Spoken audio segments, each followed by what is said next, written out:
Hey, this is Dominic, and this is your home for the cutting-edge conversations on optimizing your personal performance, lighting up your sex life, and living a purpose-driven life of your own design. These are the topics that Dominic and I have both struggled with in our own lives and still don't always get right. This is Brian. Welcome to the Great Man Podcast. I think it would be safe to say that this is the most provocative guest that we've had on the podcast to date. Lisa Ann is one of the top 10 most downloaded porn stars in the world. And over the last 3 years, she's become a friend of mine and an educator. What kind of educator, you may ask? Well, an educator that's taught me that we as porn consumers are being manipulated. The porn industry is subtly leading us down a winding path to consume more and more extreme porn without us even knowing it. The kind of educator that taught me that a monopoly controls much of the entire porn industry, a company you've probably never heard of called Mindgeek. But they own all of the major aggregators like Pornhub and RedTube and YouPorn and the production companies like Brazzers and Reality Kings. These are the companies that you've heard of. And they are increasingly controlling your experience as you consume porn. So this is the first of 2 interviews and a sobering look behind the scenes of the hidden world that produces the powerful pornographic content that we so regularly consume without even thinking about it. Yet it has dramatic influence over much of our desires, our feelings, what we expect from our partners out of sex, and our ability to connect with our partners. So if you're hoping for a Howard Stern-esque type of interview, you will be disappointed. This is something more highbrow and in alignment with what we talk about here in the Man Amongst Men podcast, which is to be able to light up your sex life and to do so by shining a light on the areas that are often in our blind spots. So Lisa Ann, at 47 years of age, she's been in the porn industry for nearly 3 decades and has seen the revolution that has taken place from VHS cassette tapes to the high-speed internet world that we're in today.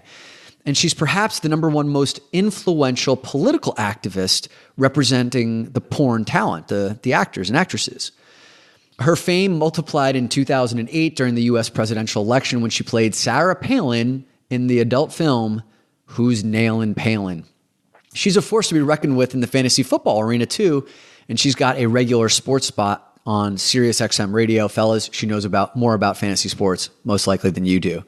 So in this episode, you're going to hear about how you're being nudged to watch more and more extreme porn, how Lisa believes that the industry will be bust in the next few years and what she says to back up that bold claim, why Lisa is appalled by the new generation of porn stars, the troubling trend of incest porn that continues to grow in popularity. So mom seduces stepson, mom seduces son, father seduces stepdaughter, all of that stuff that's exploding all over the porn aggregators, why that's happening and why that's problematic beyond just the obvious. How porn stars are scamming their fans with these sleep with a porn star contests. And why Lisa is one of the very few porn stars who doesn't escort in the business. And finally, how the industry tried to pass a regulation that would allow HIV positive talent to perform without letting other performers know. Here's the first episode of Lisa Ann, Backstage with the Top 10 Porn Star.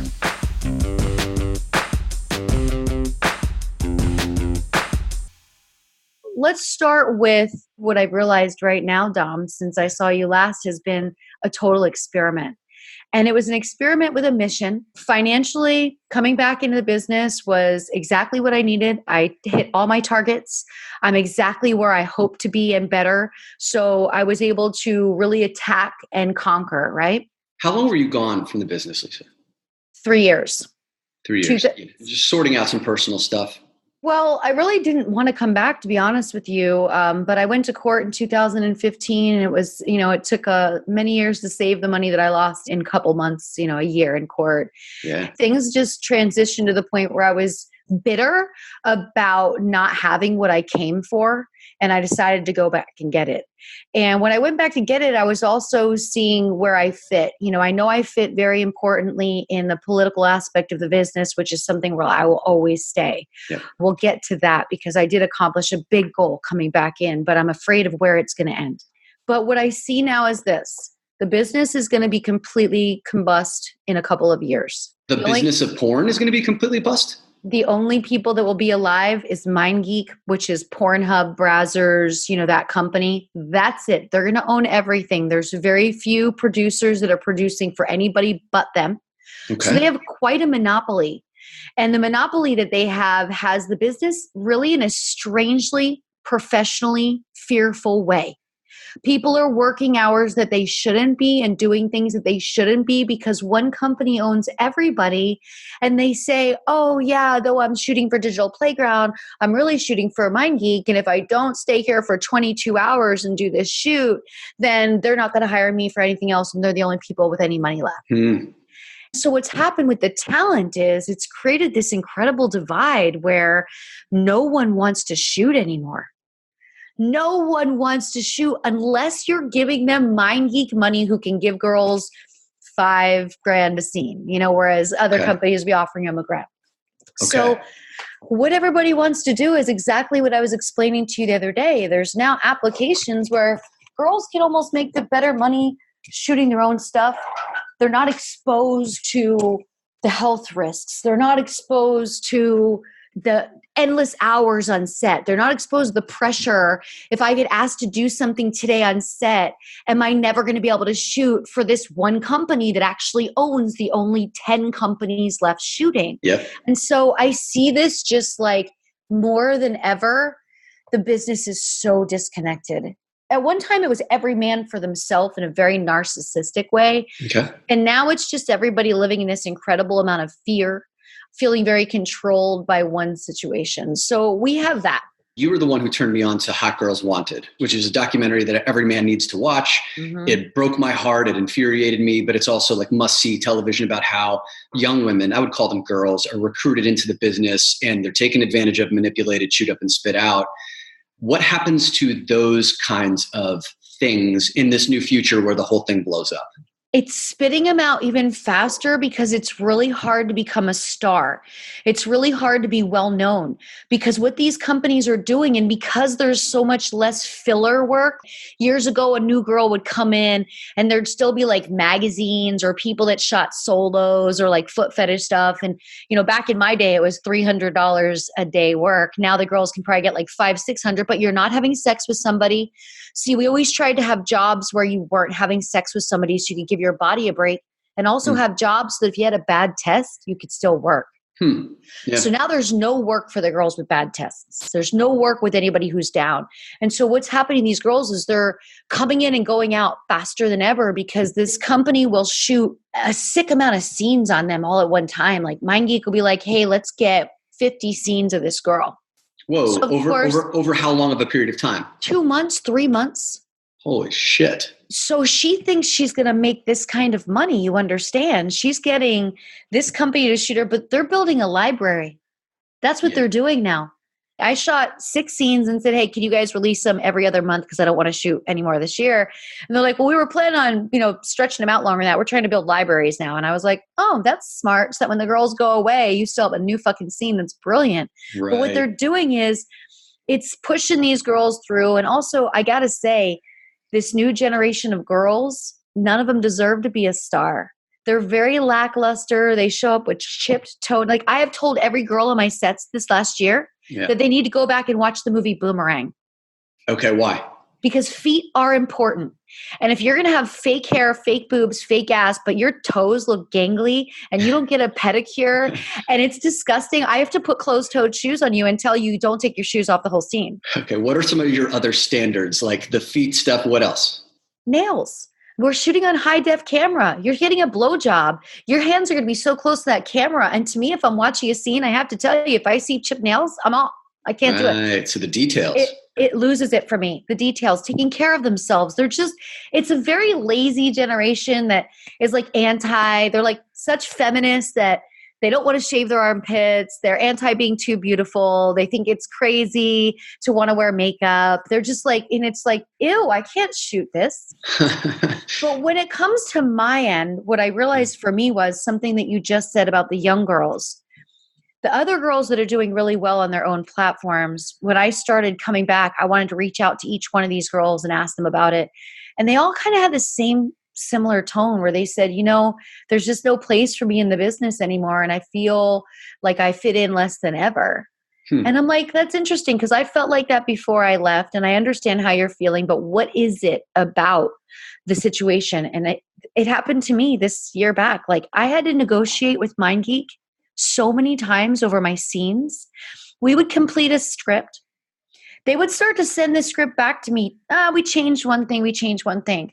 I would write a timeline out on these scripts, Dom. I'm looking at this in a business aspect. Okay, you guys have enough detail on here that I'm going to block out this script by the hours. And I'm going to tell you that this is going to be a 20-hour day. And we're not going to get to the sex until the 18th hour, which means we've worked all day to build your trailers and do the shoot work that we should probably do on a separate day. And so we would argue about that. Then we would argue about things like they just didn't let me do a scene where, I got to do 2, but they didn't let me do a scene where there wasn't something weird. What does that mean I'll tell you, you would have died if you were at the ASMR. But what's ASMR? The sound event that you had done with Clark. Okay. Yes. Yep. Because the weird things they had me do was like, there always had to be, even though I wasn't having sex with this other person, but there always had to be like a husband. And I was like cheating on my husband. Like, and then in one scene, like his stepdaughter had to be home, but not in the part of the scene. And it was just like all this extra shenanigans. And I get it. It's for their trailers. But we're the human beings attached to this. And so when they picked my script for me for that event in New York, which I was supposed to do an erotic reading, they didn't let me fucking approve it. And so when I sit down and they hand me the script, it was a script where I had sex with the pool boy, but I was married. My husband's stepdaughter was home. I pushed her in the pool for fighting with the pool boy. Okay. This is the thing. I told him, fine, I'll have a stepdaughter, but you have to pick a girl that'll let me shove her in the pool. So I got to shove a girl in the pool. And this is ridiculous, but if you're going to be ridiculous to me, I'm going to be ridiculous back. So here I am. I get up at the stage and I said to the room in New York, and now, by the way, they're a little still mad at me about this. I sat down and I said, I'm 47 years old. And the script that I'm about to read you is going to seem very complicated to you because you're going to look at the husband in the scene and you're going to realize I would have never had sex with him. You're also going to realize that I could afford a home on my own as a woman and hire my own pool boy that I could have sex with whenever I wanted. But in porn, it is unacceptable to allow a woman to have any sort of success or self-esteem. And she has to be somewhat sexually belittling herself and hurting somebody else by indicating she's a cheater as a human. They have to lower my standards to feel satisfied with watching me fuck. And so I went into this. And so as I was doing the erotic reading, I would then go into my regular voice and tell them another ridiculous fucking thing. And they were watching the scene on the thing. So when my husband first came on, the whole room just starts laughing, right? And so that's what I sense from the girls that I really understand now. There was one scene. It's me and a young couple. My car breaks down. They save me. I go to their house. We all have sex. No problem. But in the final hour, 2 nights before the shoot, they sent me a little updated script and they wanted to catch a little blowjob scene of the other couple in their car. And while the young girl she's 20, but they make her look like she's 16 and the boy looks like he's borderline 15, which is super creepy. They want her to call her dad and say, Daddy, I'm going to be home late. Don't wait up for me while she's giving this blowjob. And, I've got to print out these 45-page scripts and find where the one little new thing they put in. They're always trying to slide something in there. Oh, yes. Okay, so that's fine. I have the corporate Mindgeek master email, which goes out to like 280 people. So I took the script, I highlighted it, took a photo, uploaded it, and I wrote in the heading, I hope every one of your daughters calls you every fucking time she's giving head. And of course, I got the email back immediately that was like, we're going to take it out of the script. Well done. That was a sniper shot, Lisa. So question for you. Of the 280 people on that list, these are all like the big wigs, right? At Mindgeek? Well, about 50 of them are big wigs, and then pretty much is the other staff, management, editors. I wanted everybody to know where my head is at. I wanted the low kid that edits to get a chuckle out of this in the morning because everybody in that building needs to understand the impact that doing these types of things do on me. And so Sure. I wrote every night after my scenes, because in my next book, I want to cover my thought process and my return and what really affected me this time that I never even noticed last time, and where I see this. And it diminishes your value as not just a performer, as a woman, because you wonder why you're not hot enough to be just handling this scene with all this creepy extra shit going on around you. Yeah, right. And of those 280, so everyone's there, how many of them are men? Like, what's the percentage of them? 75% easily. And of the top 50? Everybody's a man there. Yeah, I remember we had that conversation where you were like, that's one of the big problems, right? Is that the people who are putting this stuff into the scripts, it's all men, and the people who approve it, all men. And one of the things you're really passionate about also is this weird shit that's blowing up everywhere is the incest porn. The example you just gave was not pure incest, but it was like, I'm giving a blowjob and I'm calling my father. Like, why does that? Listen, it's not. And this is what I explained to them, because we did a Skype call the next day. And I said, here's what you all have to understand. It is enough for us to expose ourselves and be vulnerable to the world because we decided to have sex on camera.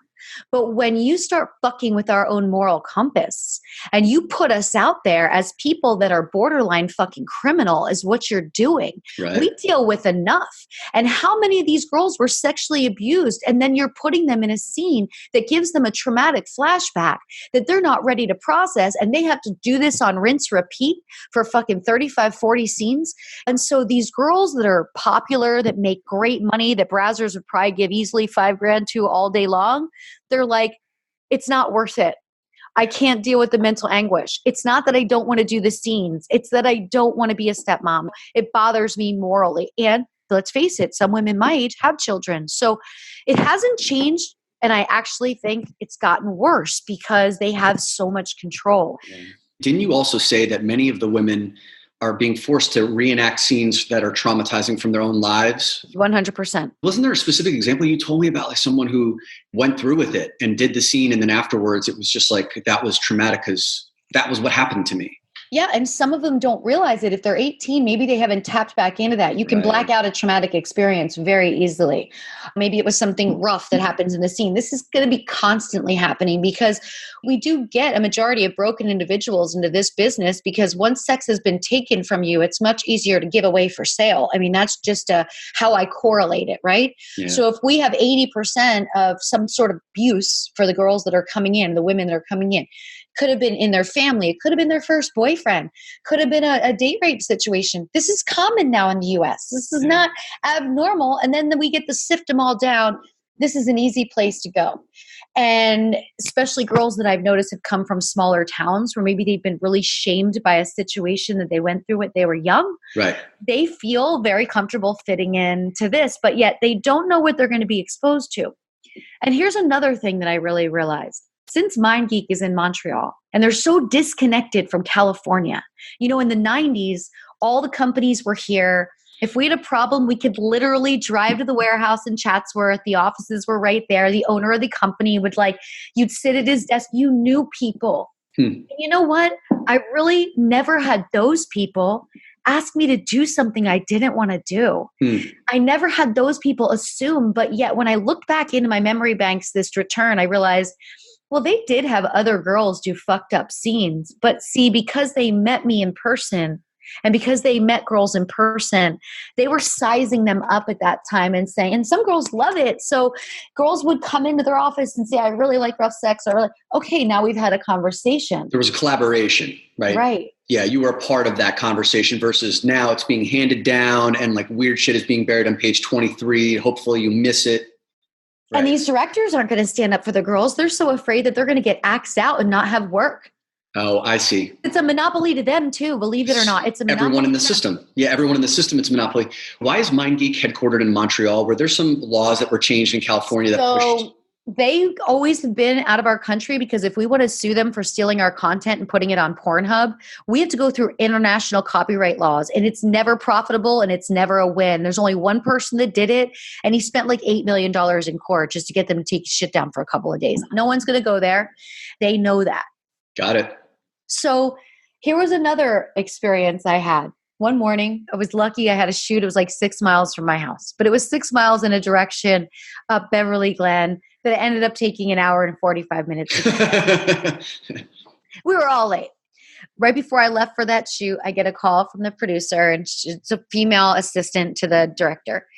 And I know her. She's a retired porn star. I love her to death. She's a great fit for this situation. And I've been convincing Mindgeek to hire more girls from the business to take this role because they know everything a girl goes through on set. And I have enforced one thing, Dom.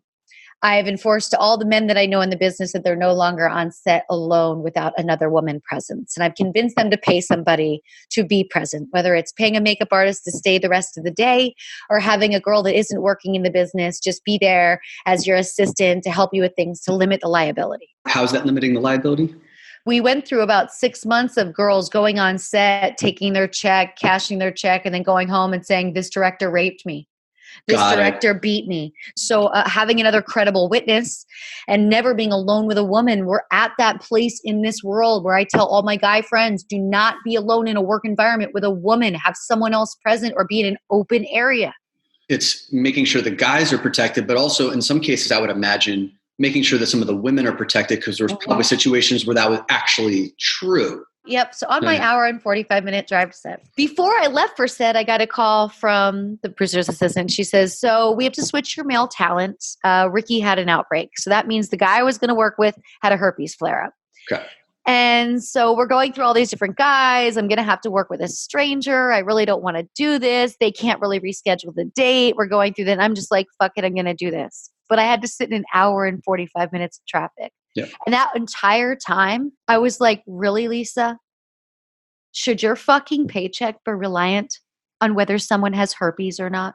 Are you fucking kidding me right now?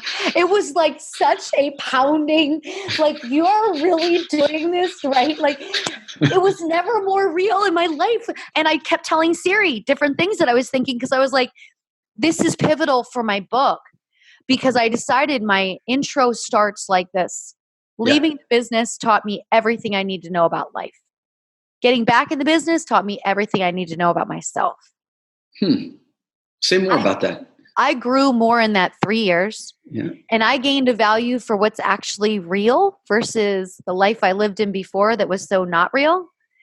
Somehow it has affected me to the point where I know what I do and I don't want. I know where I do and I don't fit. And coming back in this arbitrary situation for one goal, which is money.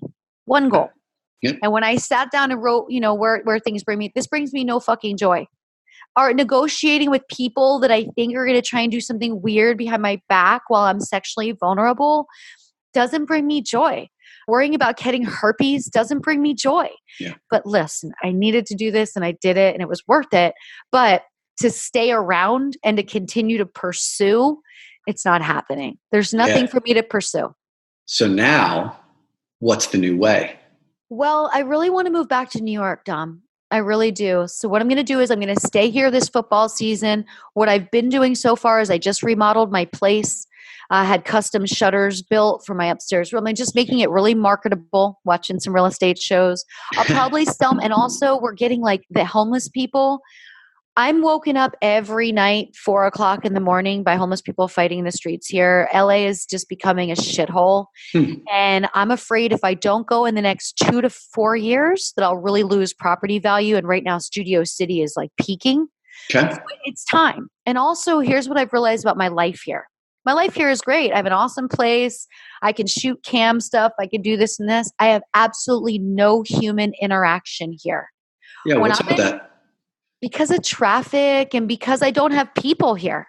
I mean, I have Shaq and Tina, but they're an hour south and Tina works. But in New York, I would be going into the studio to do my shows. I would be back on the Morning Men one day a week. I would be seeing my bosses all the time. That's what keeps me inspired. That's what keeps me moving. When I think about it, in the gym in New York, you walk there. It's still quicker than driving to the gym in LA. Yep. You just walk to the gym. It's, I think, where I need to be. So during this time where I'm doing things to my home, minimalizing everything I own. Like I'm going through right now, the scanning process, scanning in my tax returns, scanning in things that I just want to shred because I have no need to bring a filing cabinet to my next destination. I'm really just simplifying my life. And in this time, I also want to finish my book because I want to be back in New York when I release my next book. That's the best place to do PR. It's my best opportunities. I have comedy clubs left and right there that keep reaching out to me, asking me to come on and just do bits. I really notice how much I flourish there. And it's not that I don't love the weather here, and I have a great place again, but I don't grow here. I don't. Yeah.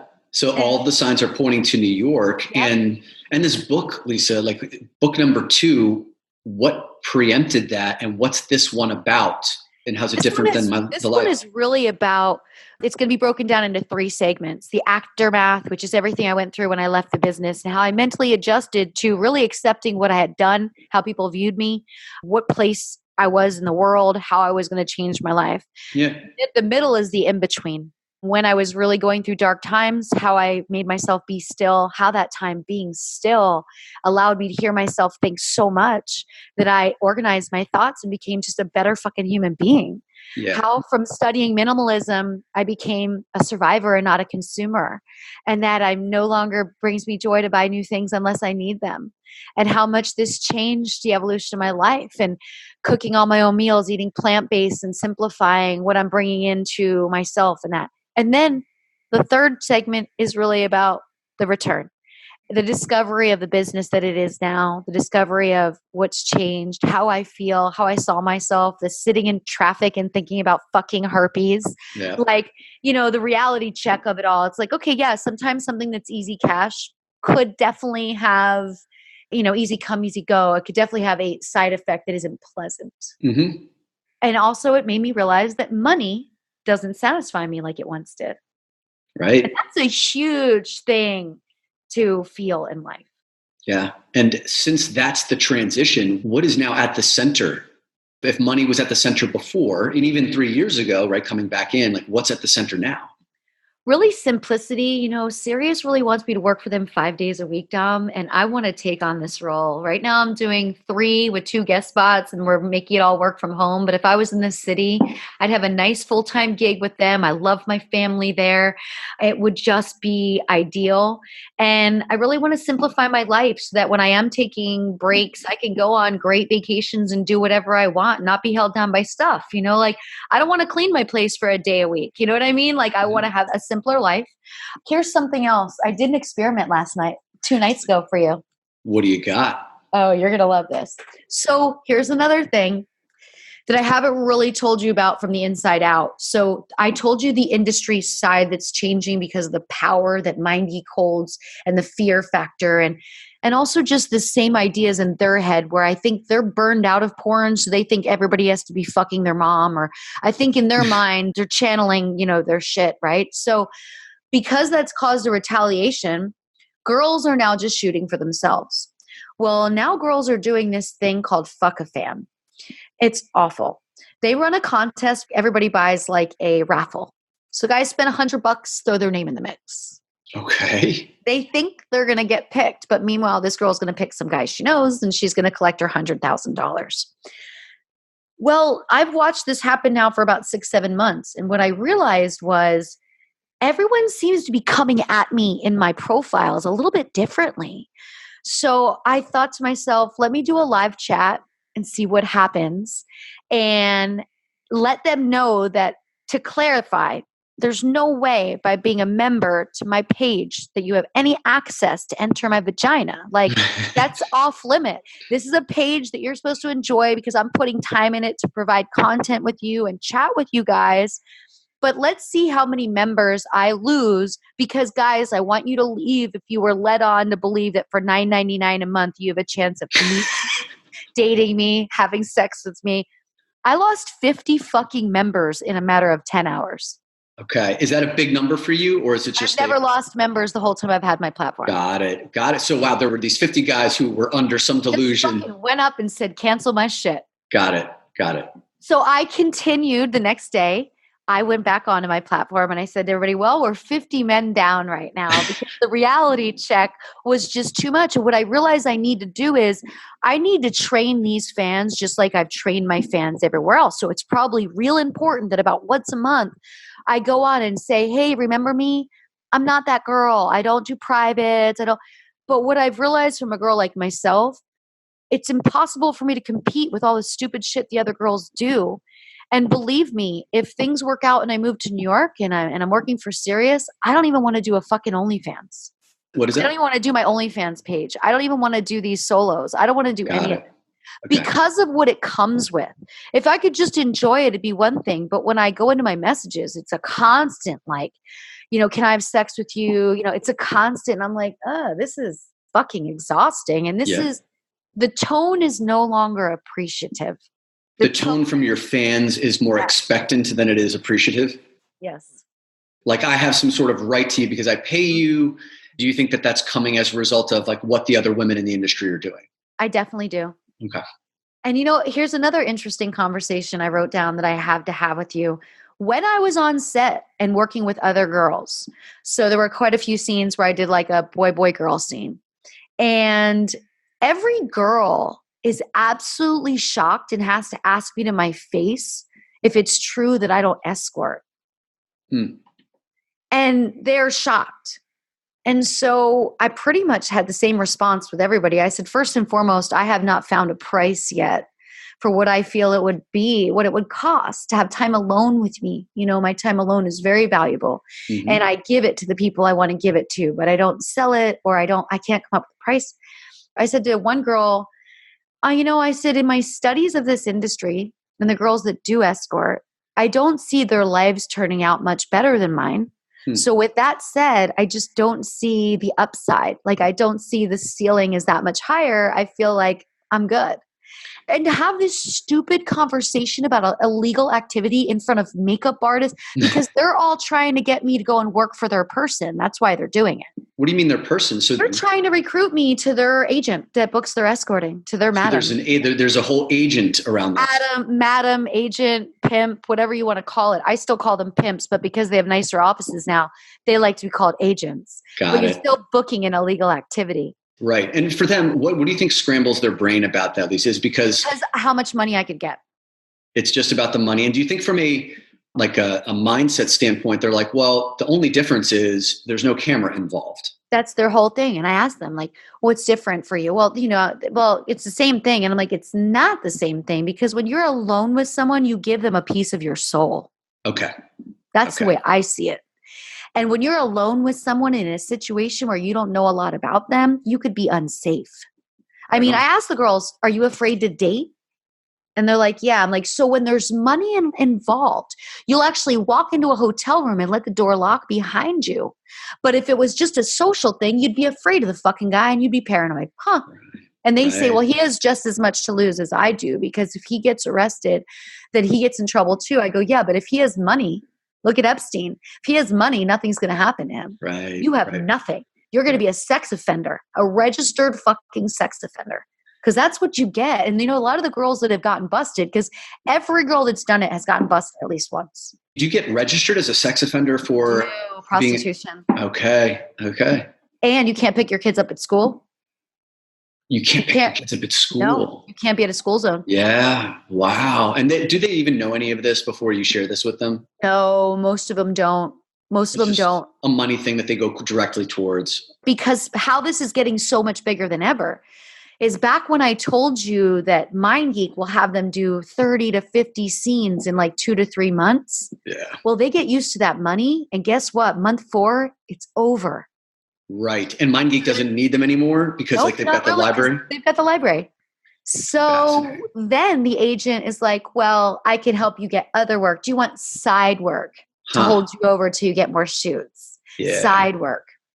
Yeah. So that's how it plays out. Fascinating. Yep. Okay. They're all connected. They're all connected. But you were texting me the other day about something that you stumbled across that's like a panacea. That's my OnlyFans. And that's the application, the site where it's an app where I can upload photos, videos, what have you. Yeah. I can make about $10,000 a month and I just shoot for it like 1 day a week. I shoot little videos that are like, hey, good morning. It's Thursday. I hope you have a great day. Stuff like this. I just shoot 1 day. I organize them all and then I use the scheduler and I set them up. And then the other content, I'm using all of my old content that I own from like 2005 till now. And I just once a week sit down and just upload photos. I upload a scene, and it's just another platform where I'm recycling old content that it isn't costing me anything. And why not do it? They only take it's an 80-20 split. They only take 20%. Who's they? The company that runs it. OnlyFans, the platform. Oh, OnlyFans is the platform. Got it. I didn't know if it was like Lisa Ann's. Oh. Okay, got it. OnlyFans, simple.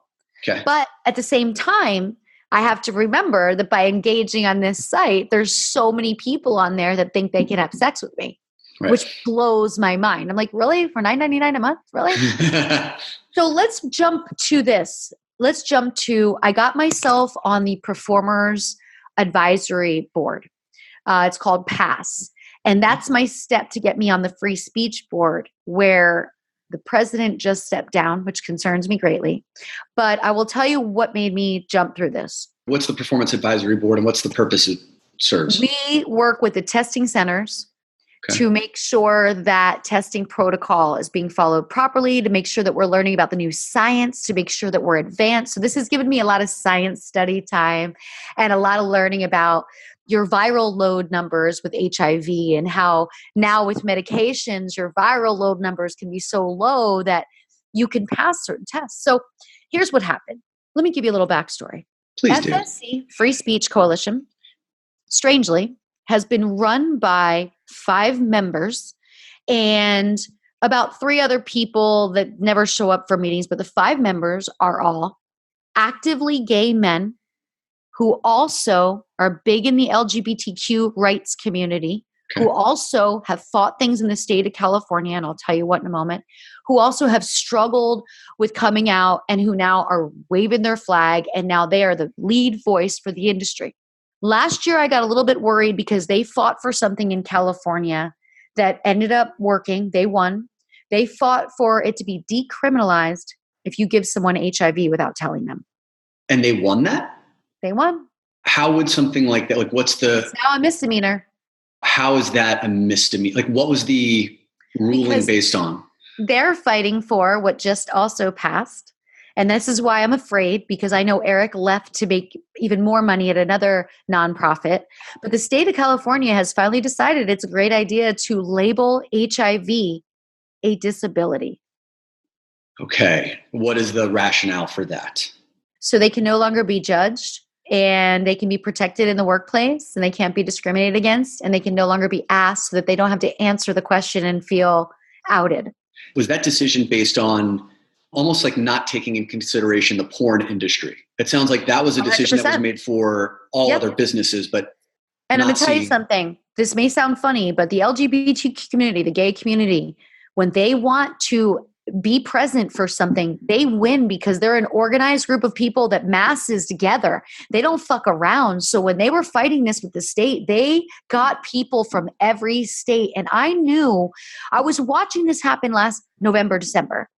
And I knew a couple of things were going to happen. And I knew it was going to need to be addressed in the industry. So right away in January at AVN, none of the talent knows this has happened. Free Speech shows up and puts on a panel for the talent and says, we recommend that everyone in the industry start taking PrEP. PrEP is good for someone like Eric, the current president that just stepped down of FSC. He's married to a man who's HIV positive. So, of course, he's fighting for this because he saw his man get discriminated against so many times, and he doesn't want this, right? It's great for someone that's with one partner because your immune system, your pH, their pH, right? But this affects your immune system more than theirs because you don't have HIV. If you go out and you have sex with multiple groups of different people, you are more susceptible to catching things. Yeah. And you're lowering your own immune system to putting you on set for MRSA, staph, and other things that you could contract. So it is not good for performers in this industry. Right. It's also not legal for the Free Speech Board to be telling talent to take pharmaceuticals. It's not. So when this happened, I wasn't there, but everybody reached out to me. And a friend of mine videoed it on his phone and sent it to me. And a lawyer that I know was there. And she said, you need to go in there next week and you need to flip the fuck out. While they were all still in Vegas, which is what happened. While they were all still in Vegas, I went to all the testing centers in LA. and I spoke with all the doctors and I said, here's my next issue. Now they know I've been responsible for 3 major changes in testing in the last 10 years. They know that I'm the only member of talent that's always willing to learn the science, that's always following the laws, and that really wants to know why they're doing this. And the doctors all gave me the same answer. They said the test that we're using right now would not detect someone that has HIV viral load below 19. So if they're taking their Truvada every day, they could pass this test. Here's the second thing. Because the state of California made it a disability, we had to take it off of our history form as a question because it's discrimination if we're asking on a fill-in lab form. If they want to verbally tell us, they can verbally tell us, but we're no longer allowed to ask them. Okay. I'm like, okay, so what do we do? And they said to me, there's a secondary test we can add on. And if you can get past advisory board to make it mandatory, we'll do it for free because it's going to cost them about $50 more per test. The HIV RNA test has a sensitivity of 99.9% in detecting the presence of the virus in a short period of time. So you can contract it within 48 hours and it would detect it. The HIV ABAG test doesn't provide early detection, but detects every single viral load as low as a 2. So after speaking with those doctors and see what's been great for me, Dom, is by having this mainstream role and by being who I am. Yep. The doctors have known in the past I've played the TMZ card. I've played the OSHA card. They know that my threats are not followed by action. You'll contact TMZ and expose what's going on and they'll cover I will. And what will happen is we'll all get shut down for 30 days. Because if the state doesn't know what's going on with the testing centers, because we are self-regulated, but not really. The state doesn't know, they shut us down for health risk. Yep. Do these doctors, are they supporting what you're doing? They're like, this is crazy. Okay. So they're on your side. Yeah.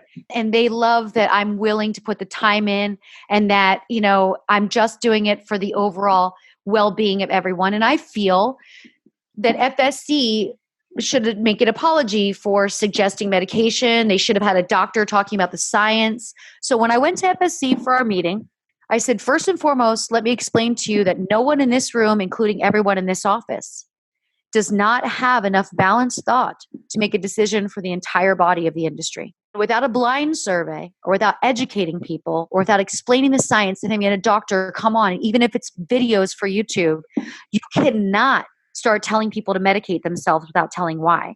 And now I know why. You're planning on slipping HIV positives into our talent pool. Mm-hmm. And they admitted they were. 100%. This was all exactly what I thought it was. It was them saying no one's going to know because they're going to pass this test. Yeah. So it took us 6 months of meetings. The last meeting was last Friday. 6 months for me to get the one additional vote I needed to make this mandatory, and the testing centers would continue to do it for free. That test that you just described that was able to detect at the lowest of levels and within 48 hours. Yep. Awesome. And they've been kindly doing it for me for the past 6 months, but PASS had to vote. And I'll tell you, the room was awful. The first meeting, I was called a racist because I'm discriminating against HIV positive people. I explained to them that in sports, if you don't pass a physical, you don't play because there's body-to-body contact. It's very similar in the industry that we are in. Yeah. I said if you wanted to set a separate protocol where you had testing situation A was for mainstream talent, testing situation B is for positive performers, but they said, no, we can't divide them. That's discrimination. So I'm going through this. Second meeting, they bring in a bunch of performers, young girls that I know and guys. Guess what? They all want to work with HIV positive performers. So they had a recruitment of young performers who said, we are open and willing to work with HIV positive performers. Yep. What did they have to say for themselves when they spoke up about it? They were vile towards me. They told me that I am an old mindset with a racist attitude, that I don't understand the new world. That meeting was like really tough. And I said, okay, you guys, now let me go and gather 20 people from my side of the business, the pillars of this business, the people who actually move traffic, the people who actually make money, because I'm going to tell you what's going to happen. They're all going to leave and they're not going to shoot anymore. And that's how that's going to go down. So we ended up having the third meeting closed off. So they're like, we don't want to bring in extra people, just board members. I'm like, oh, because you don't want to hear the truth from the performers that aren't feeding your narrative. You have an agenda. You have an agenda, and you're only allowing people in this room.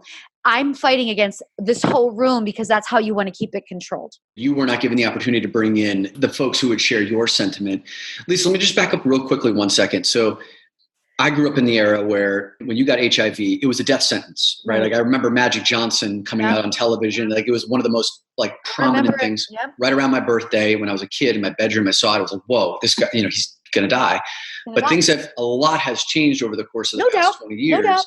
So like, what is it that the younger people are seeing and saying where it doesn't seem like they're afraid of contracting something like HIV the way that you and I might be reacting? Because their generation was raised in a situation where HIV is very controlled with the right medication, and it's no longer a death sentence. So they don't see it as harshly as we do because they were just raised more, very differently. But they also recruited some LGBT performers that kind of go both ways, that, gay guys or a girl that's dating a guy that's HIV positive. I also think it's kind of cool right now to be real pro LGBTQ in the business. So there's a lot of that. But got it.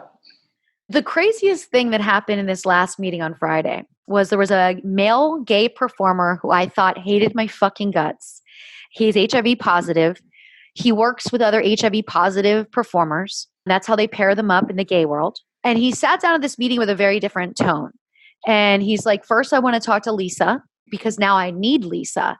And I'm like, well, what do you need? He said, since that meeting in January, the gay business is so afraid of trusting PASS and FSC that everyone's stopped testing completely. And they're just assuming everyone has HIV. He goes, but they're not testing us for anything. They're not testing us for syphilis. They're not. And if you show up with a test, that's great. You tested, but you're working with somebody that isn't tested.